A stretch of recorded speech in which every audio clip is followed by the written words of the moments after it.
आपने देखा दोस्तों कि कैसे आदित्य धर ने दुनिया के सामने डॉक्टर मनमोहन सिंह जैसे देशभक्त को बदनाम किया, इंटेलिजेंस एजेंसीज के बारे में नॉनसेंस बातें फैलाई कि वो क्रिमिनल्स को हायर करती हैं और इंटेलिजेंस ऑफिसर्स हाथ पे हाथ धरे हुए बैठे रहते हैं, मुस्लिमों के खिलाफ सटल डॉग विस्लिंग की, हिंदुस्तानियों को देश का दुश्मन बताया। लेकिन राठी के अनुसार कहने का मतलब है कि कांग्रेस उस समय गद्दार थी, जैसे धुरंधर फिल्म में दिखाया गया, लेकिन ऐसा बिल्कुल हुआ ही नहीं है। क्योंकि और धुरंधर फिल्म ऐसा दिखा दी तो वीडियो का स्टार्टिंग में धुरंधर फिल्म में प्लेन हाईजैक का जो उस समय बीजेपी की सरकारें थी उस टाइम, और जो पार्लियामेंट अटैक था उस टाइम भी बीजेपी की सरकार थी, और ऐसा धुरंधर फिल्म होता तो वो प्रोपेगेंडा दिखाता ही नहीं।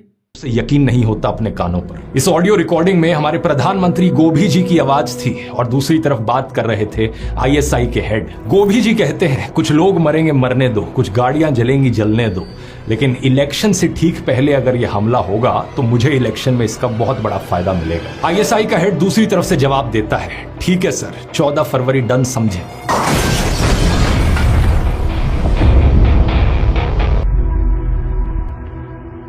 ध्रुव राठी ने पुलवामा अटैक का सारा ब्लेम प्रधानमंत्री पर डाल देता और बोल देता है कि सारा पूरे ब्लेम तो प्रधानमंत्री ने पुलवामा अटैक कराया था। तो क्या कांग्रेस काल में जितने अटैक हुए क्या कांग्रेस ने करा था? लेकिन बिल्कुल हम ऐसा नहीं कहेंगे कि सरकारें में हर एक सरकारें में घटना होती है तब पूरी तरह से ब्लेम उस सरकारें पर नहीं डाल सकते, लेकिन हमारा हक है कि सरकार से सवाल जरूर पूछे। और मैं पूछना चाहता ध्रुव राठी जितने प्रोपेगेंडा जिस तरह से अपनी वीडियो में फैलाया, उससे कहीं धुरंधर के वीडियो में बताया गया कि धुरंधर जो फिल्म है सिर्फ प्रोपेगेंडा राजनीतिक पॉलिटिक्स बनाने के लिए। तो पीकी जैसी फिल्म जब बन रही थी तो भाई साहब बोल रहे थे कि आपके अभी फोन कैमरा है, आप भी फिल्म बनाओ, कौन तुम्हें रोक रहा है? जब धुरंधर फिल्म बनाया तो आपको कौन बोला था यहाँ पे एक्सपोज करने का? और एक्सपोर्ट करते होते ऐसा वो किया कि सारे लोग आपकी जो चुतियापा थी वो लोग जान चुके हैं कि आपकी क्या चुतियापा चल रही है था। और प्रधानमंत्री नरेंद्र मोदी से भी मैं एक चीज कहना चाहूंगा, आप आजकल बहुत मजाक उड़ाते हो नेहरू का और मनमोहन सिंह का।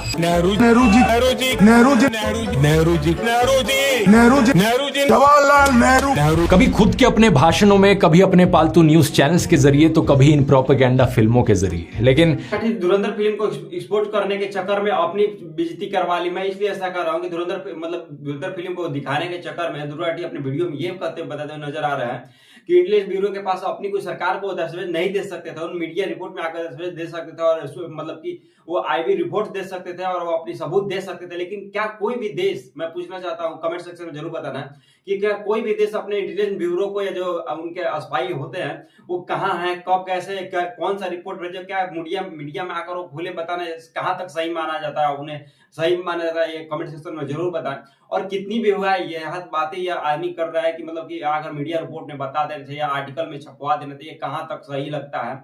मैं उसके सब्सक्राइबर्स मतलब उसके कमेंट सेक्शन में देखा, उसको इतनी गालियां पड़ रही है और कमेंट सेक्शन जाकर देखो तो पूरी तरह से ध्रुव राठी का कमेंट सेक्शन गालियां से भरी पड़ी और उसने कमेंट सेक्शन भी बंद कर दिया अनसब्सक्राइबर के लिए।